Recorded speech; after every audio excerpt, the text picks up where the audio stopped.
There are moments in Hollywood history that transcend the silver screen, moments when the cameras stop rolling but the magic continues, when two people connect in a way that defies the manufactured glamour of Tinseltown and reveals something genuine, something real, something that touches the very core of what it means to be human.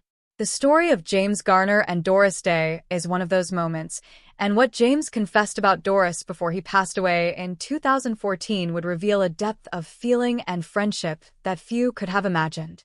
This isn't just another Hollywood tale of co-stars who got along well on set. This is something much deeper, much more meaningful, and ultimately much more heartbreaking. This is the story of a confession that took 50 years to fully understand, a truth that was hiding in plain sight, and a friendship that proved that sometimes the greatest love stories aren't romantic at all. They're the ones built on mutual respect, genuine admiration, and the kind of loyalty that survives decades in an industry that devours relationships like a hungry beast. So settle in, because what you're about to discover will change the way you see both of these legendary performers, and it might just break your heart in the process. The year was 1963, and Hollywood was in the midst of a golden era that would never quite be replicated. The studio system was beginning to crumble, but the stars it had created still shone with an intensity that could light up the world. Doris Day was at the absolute peak of her career, the girl next door with a voice that could melt the coldest heart and a smile that seemed to embody everything pure and good about America. She had come a long way from her days as a big band singer, surviving an abusive first marriage, building a career from the ground up, and establishing herself as one of the most bankable stars in Hollywood. Her movies had grossed millions, her records sold like hotcakes, and she had become synonymous with a particular kind of wholesome American femininity that audiences couldn't get enough of. But behind that sunny exterior was a woman who had been through more than most people could imagine, a survivor who had learned to protect herself, and someone who had been disappointed by men more times than she cared to count. James Garner, meanwhile, was the anti-hero America didn't know it needed. With his easy charm, self-deprecating humor, and a face that seemed incapable of taking itself too seriously, he had revolutionized the Western with Maverick, creating a character who was more likely to con his way out of trouble than shoot his way out. He wasn't the typical leading man of the era. He wasn't brooding like Marlon Brando. He wasn't intensely method like James Dean. He wasn't overwhelmingly masculine like John Wayne. Instead, he was something different, something more relatable, something more real. He was a guy who looked like he could be your neighbor, your friend, your brother, but who happened to be impossibly handsome and impossibly charismatic at the same time. He had fought in the Korean War, won 2 Purple Hearts, and came back to Hollywood with a work ethic that was unmatched and a bullshit detector that was finely tuned. He didn't suffer fools, he didn't play the Hollywood game, and he had already sued Warner Brothers and won, which made him something of a rebel in an industry that demanded compliance. When these two were paired for the thrill of it all, a romantic comedy about a housewife who becomes a television spokesperson much to her husband's chagrin, nobody could have predicted what would happen. On paper, they seemed like an odd match. Doris, with her wholesome image and squeaky clean reputation, and Jem, with his laid-back attitude and reputation for being difficult with studio executives. But chemistry is a mysterious thing, and from the moment they started working together, something clicked. It wasn't just professional compatibility, though they had that in spades. It was something deeper, something that would become apparent to everyone on set and would translate beautifully to the screen. They made each other laugh. They challenged each other. They brought out the best in each other's performances. And more importantly, they genuinely liked each other in an industry where genuine anything was rare as hen's teeth. Norman Jewison, who directed The Thrill of It All, later remarked that he had never seen two actors work together so effortlessly. There was no ego, no competition, no tension, just two consummate professionals who understood their craft and respected each other enough to make the other person look good. In scene after scene, they traded barbs and laughs with a timing that seemed almost telepathic. When Jim delivered a line, Doris knew exactly how to respond, and vice versa. Their comic timing was impeccable, their physical comedy was hilarious, and their tender moments had an authenticity that couldn't be faked. Audiences responded immediately, and the movie was a massive hit, grossing millions and cementing both stars as box office gold when paired together. But it was during the filming of their second movie together, Move Over, Darling, that something happened which would become legendary in Hollywood lore and which, in many ways, exemplified their relationship. The film was actually a remake of My Favorite Wife, which had been intended to star Marilyn Monroe before her tragic death. Doris had stepped in, and Jim had been cast as her husband, a man who had remarried after his wife was declared dead following a plane crash, only to have her return and complicate everything. It was a screwball comedy premise that required perfect timing, physical comedy, and the kind of chemistry that can't be taught or manufactured. And Jim and Doris had all of it in abundance. During one particular scene, Jim was supposed to pick Doris up and pull her away from Polly Bergen, who played his new wife in the film. It was a moment of physical comedy that required strength, timing, and precision. Jim, who was a big man, 6 feet 3 inches of solid muscle, grabbed Doris perhaps a bit too enthusiastically in his commitment to the scene. He swept her up under his arm with such force that he accidentally cracked 2 of her ribs. Not just bruised them, not just hurt them a little bit, actually cracked them. The pain must have been excruciating, the kind of injury that would send most people to the hospital and off a set for weeks. But Doris Day was not most people. She was a professional through and through, someone who had survived worse things than broken ribs, someone who understood that in Hollywood, the show must go on, and someone who, remarkably, didn't want Jim to feel bad about what had happened. Doris later recalled in interviews that Jim was absolutely mortified when he realized what had happened. Here was this big, strong man who had accidentally seriously injured his co-star and friend, and he was devastated. But Doris, in a move that said everything about her character and their relationship, downplayed the injury. She taped up her ribs, took some pain medication, and continued filming. She didn't make a big deal about it. She didn't hold it against him. She didn't let it affect their working relationship or their friendship. In fact, she later joked about it, saying that Jim was so big and strong that he didn't know his own strength, and that she should have known better than to get between him and Polly Bergen. Her grace under pressure, her professionalism, and her ability to maintain her sense of humor, even when she must have been in significant pain, impressed everyone on set, but it especially impressed Jim Garner. Years later, when asked about the incident, Jim would say that Doris's reaction to having her ribs broken taught him more about her character than anything else could have. He saw a woman who was tough as nails beneath that sunny exterior, someone who could take a punch, literally, and keep going. He saw someone who cared more about the work and the people she worked with than she did about her own discomfort. And he saw someone who had his back, who wasn't going to make him feel worse than he already felt about an accident. It was a turning point in their relationship, a moment when a professional partnership deepened into genuine friendship, and it would set the tone for how they interacted for the next 5 decades. Move Over, Darling was, if anything, an even bigger hit than the thrill of it all. Critics raved about the chemistry between Jim and Doris, with many noting that they seemed less like actors playing characters and more like an actual married couple navigating the absurdities of the plot. Their timing was perfect. Their reactions to each other felt genuine and spontaneous, and they had a comfort level with each other that made every scene crackle with energy. Doris brought her usual blend of girl-next-door charm and surprising comedic chops, while Jim brought his signature laid-back masculinity and impeccable comic timing. Together, they created something special, something that audiences responded to on a visceral level. Here were 2 people who clearly enjoyed working together, who brought out the best in each other, and who made romantic comedy look effortless when it was actually incredibly difficult. But what made their on-screen partnership so effective was what was happening off-screen. Jim and Doris genuinely liked each other, and that genuine affection translated to the screen in a way that no amount of acting technique could replicate. They would talk between takes, sharing stories about their lives, their careers, their frustrations with the studio system, their hopes and dreams. Jim found in Doris someone who understood the pressures of being a major star, someone who had survived personal tragedies and professional setbacks, someone who had a core of steel beneath a velvet exterior. Doris found in Jim someone who treated her with respect, who didn't try to hit on her or manipulate her, who saw her as an equal and a friend rather than as a conquest or a commodity.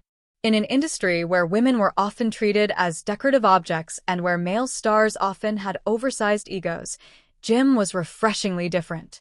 He was confident without being arrogant, masculine without being domineering, and talented without being insufferable about it. Their working relationship was so successful that many people assumed they would make more movies together. Fans wrote letters demanding more Garner-Day pairings. Studios were interested in capitalizing on their chemistry, but it never happened. After Move Over, Darling, wrapped in 1963, Jim and Doris never made another movie together. Why? The reasons were complicated and had to do with the vagaries of Hollywood, the changing tastes of audiences, the different directions their careers took, and simple timing. Jim was about to embark on a television career that would make him a household name with The Rockford Files. Doris was moving toward the end of her film career and would soon transition to her own television show. The moment had passed, and Hollywood, being Hollywood, moved on to the next thing without looking back. But even though they never worked together again, Jim and Doris stayed in touch.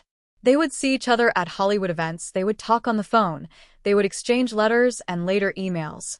Their friendship endured even as their careers evolved and as the Hollywood they had known changed beyond recognition. Throughout the 1970s and 1980s, as Jim became synonymous with Jim Rockford and Doris became known for her animal rights activism, they maintained a connection that was based on mutual respect, shared history, and genuine affection. They had been through something together, had created something special together, and that created a bond that couldn't be broken by time or distance or the changing fortunes of Hollywood careers. Jim Garner was famously private about his personal life.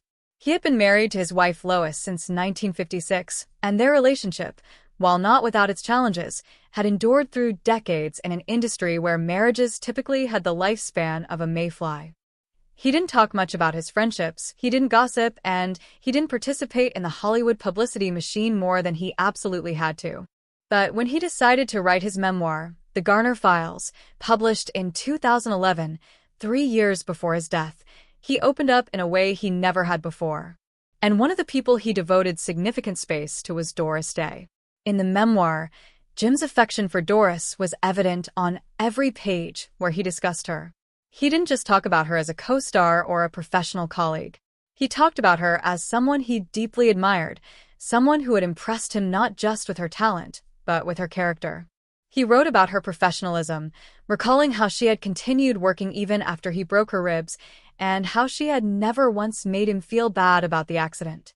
He wrote about her work ethic, noting that she was always prepared, always professional, always bringing her A-game to every scene. He wrote about her kindness to crew members, her lack of prima donna behavior, and her ability to make everyone around her feel valued and important. But perhaps most tellingly, he wrote about something that Clark Gable had famously said about Doris, that she had the best ass in show business. Jim, with his trademark humor and lack of pretension, agreed wholeheartedly, noting that Doris had an incredible figure and that her physical comedy was enhanced by her athletic ability and grace. But he also made it clear that his admiration for Doris went far beyond the physical. He wrote that of all the women he had played love scenes with in his long career, and there were many beautiful, talented actresses on that list, Doris Day and Julie Andrews stood out. He noted with some amusement that both women were known as notorious girls next door, wholesome and pure in their public images, but that both were also consummate professionals with more depth and talent than they were often given credit for. What comes through in Jim's memoir is genuine fondness, the kind that can only come from real friendship. He didn't need to include these passages about Doris. The book would have been complete without them. But he chose to, and in doing so, he revealed something about both of them. He revealed that their connection had meant something to him, that it had endured, and that he wanted the world to know that Doris Day was not just a talented performer, but a genuinely good person. In an industry full of fake friendships and manufactured relationships, Jim and Doris had something real, and Jim wanted that on the record. Doris, for her part, was equally complimentary about Jim whenever she was asked. In her own autobiography, Doris Day, her own story, She included an essay from Jim about working with her, and it was filled with warmth and humor. She talked about how much she had enjoyed making movies with him, how he had made her laugh on set, how he had been a true gentleman and a real friend. She said that she felt more comfortable working with Jim than with almost any other leading man she had ever worked with, and considering that she had worked with Rock Hudson, Cary Grant, and other legendary actors, that was saying something. She appreciated that Jim treated her as an equal, that he valued her input, that he never tried to upstage her or diminish her contributions. In a career filled with strong-willed male co-stars and directors who sometimes didn't take her seriously because of her wholesome image, Jim had been refreshingly different. As the years went on, both Jim and Doris became elder statesmen of Hollywood, living legends from a bygone era that seemed more golden with each passing year.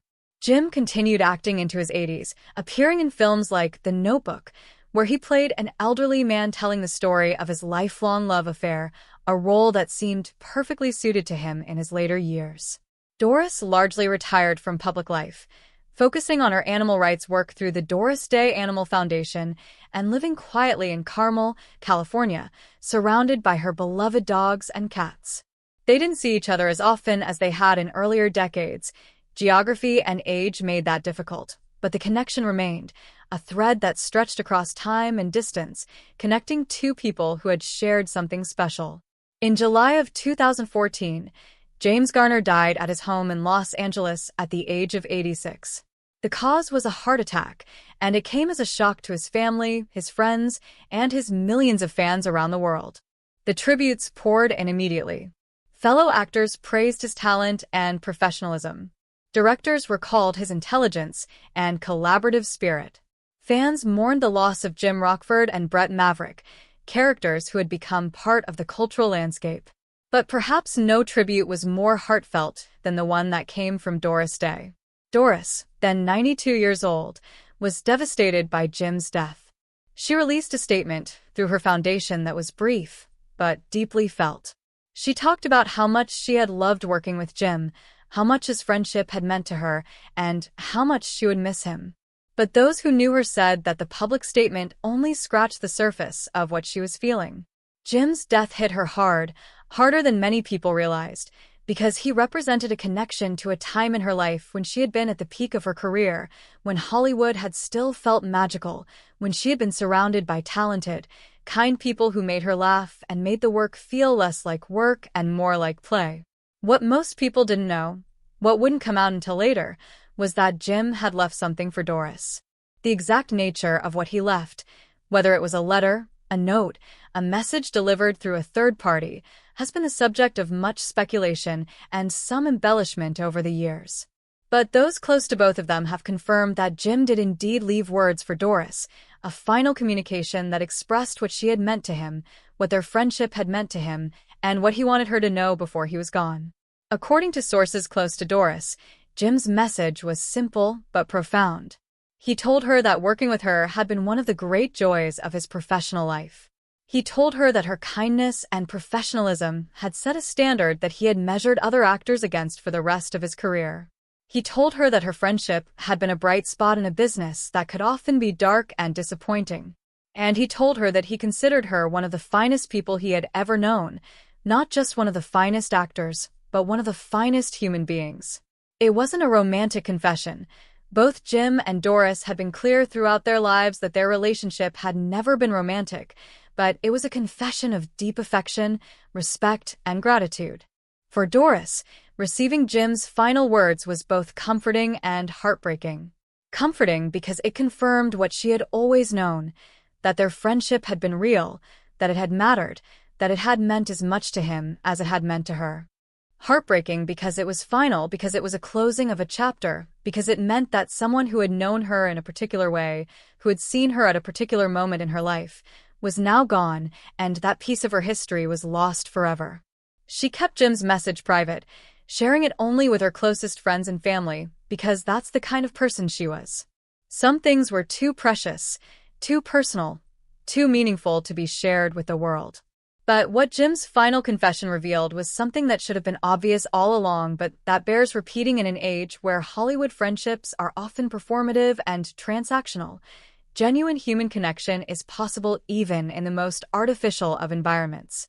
Jem and Doris had found each other in the midst of the Hollywood machine, and they had created something real. They had built a friendship based on mutual respect, shared values, and genuine affection. They had supported each other's careers, celebrated each other's successes, and maintained their connection even when the business no longer required them to interact. That's rare in any industry, but it's especially rare in Hollywood, where relationships are often as disposable as yesterday's box office receipts. The story of Jem and Doris is heartbreaking not because it's tragic in the traditional sense, but because it reminds us of what we've lost.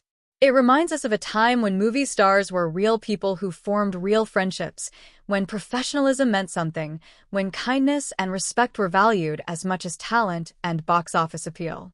It reminds us that behind the manufactured glamour of Hollywood were human beings trying to navigate an impossible business, trying to create art while dealing with the demands of commerce, trying to maintain their humanity while being treated as products.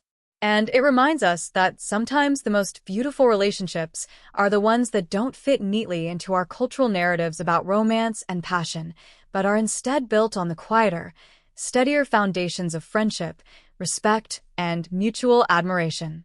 When Doris Day herself passed away in 2019 at the age of 97, one of the things many people remembered was her friendship with James Garner.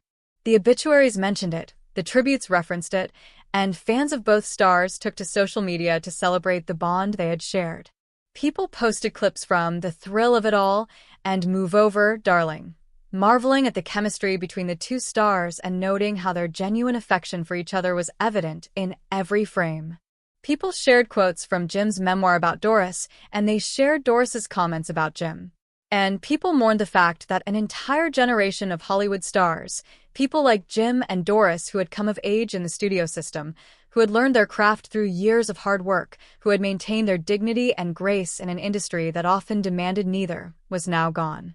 The legacy of James Garner and Doris Day extends far beyond their individual accomplishments, impressive as those were. Jim left behind a body of work that includes iconic television characters and memorable film performances, all marked by his signature blend of charm, humor, and authenticity. Doris left behind a catalog of recordings that still bring joy to millions, a filmography that showcases her versatility and talent, and a foundation dedicated to animal welfare that continues her lifelong passion. But perhaps their most enduring legacy is the example they set of how to be a good colleague, a good friend, and a good person in an industry that doesn't always reward those qualities.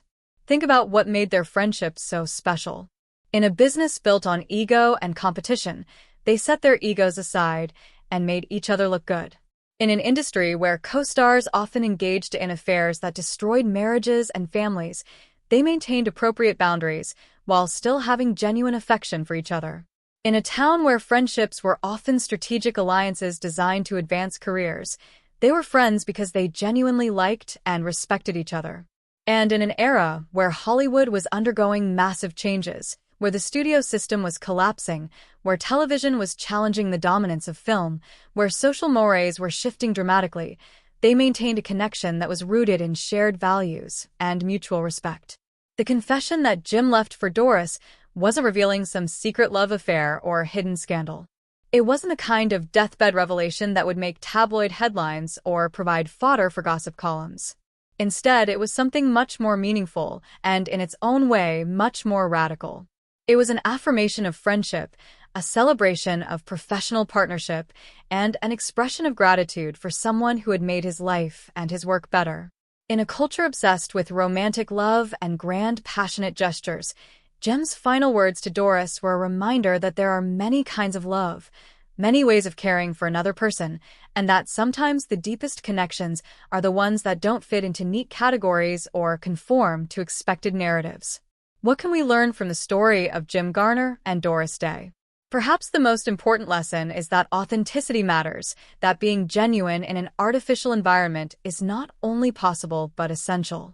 Jim and Doris never pretended to be something they weren't. They didn't manufacture a fake romance for publicity purposes. They didn't play games with each other or with the public.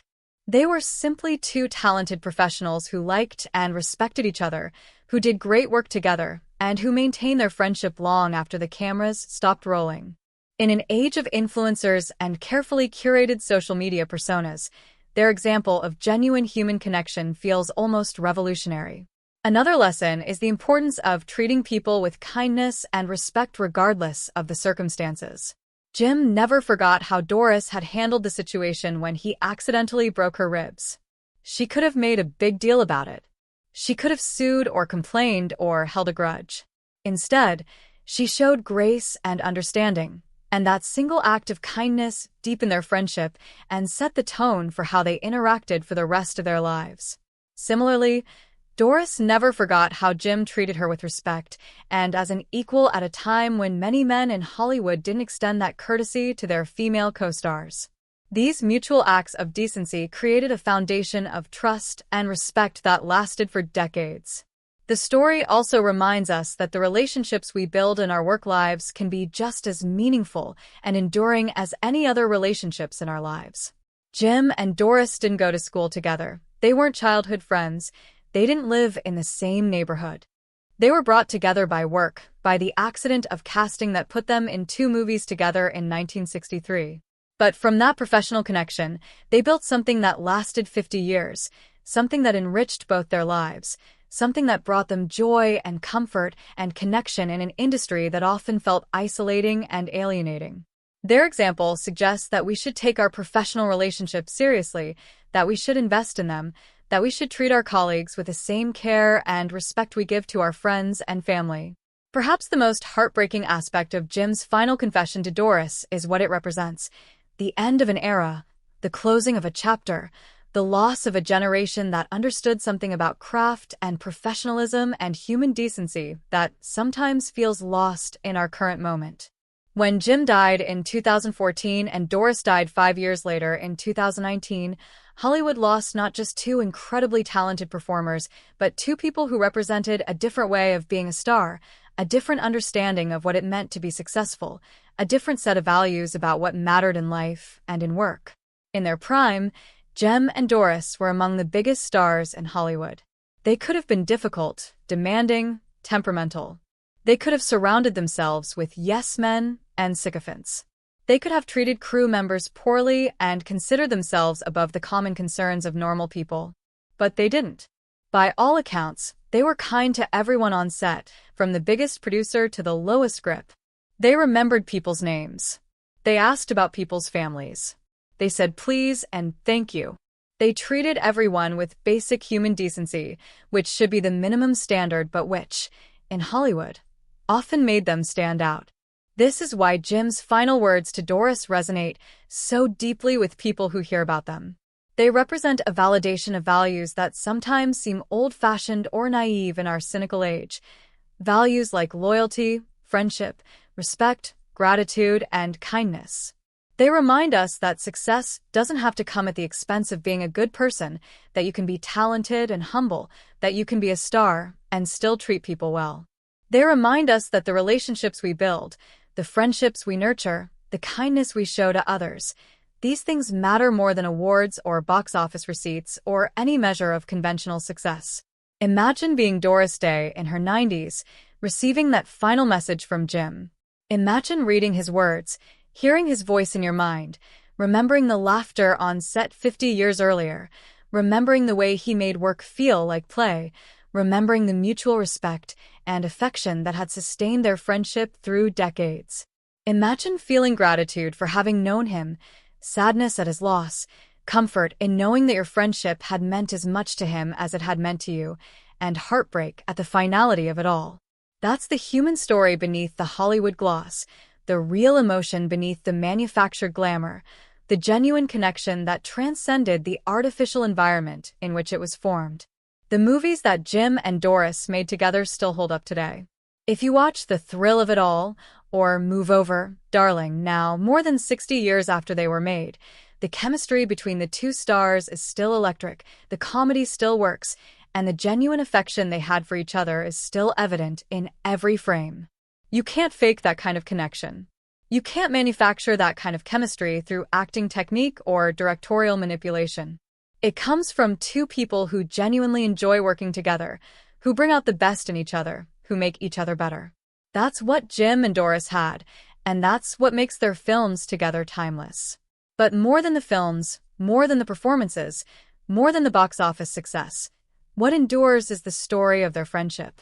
It's a story that gives us hope that genuine human connection is possible even in the most artificial of environments. It's a story that reminds us that kindness and respect are never wasted, that treating people well creates bonds that can last a lifetime. It's a story that shows us different ways of loving and valuing another person that don't fit into conventional narratives, but are no less meaningful for that. And it's a story that, in Jim's final confession to Doris, comes full circle, completing an arc that began with two professionals working together and ended with a heartfelt expression of gratitude and affection from one friend to another. As we look back on the golden age of Hollywood, on the stars who lit up our screens and captured our imaginations, it's easy to focus on the scandals, the affairs, the betrayals, the dark underbelly of an industry built on illusion. But the story of James Garner and Doris Day reminds us that there were also moments of genuine light, moments of real connection, moments when two people found each other in the midst of the chaos and created something beautiful and enduring.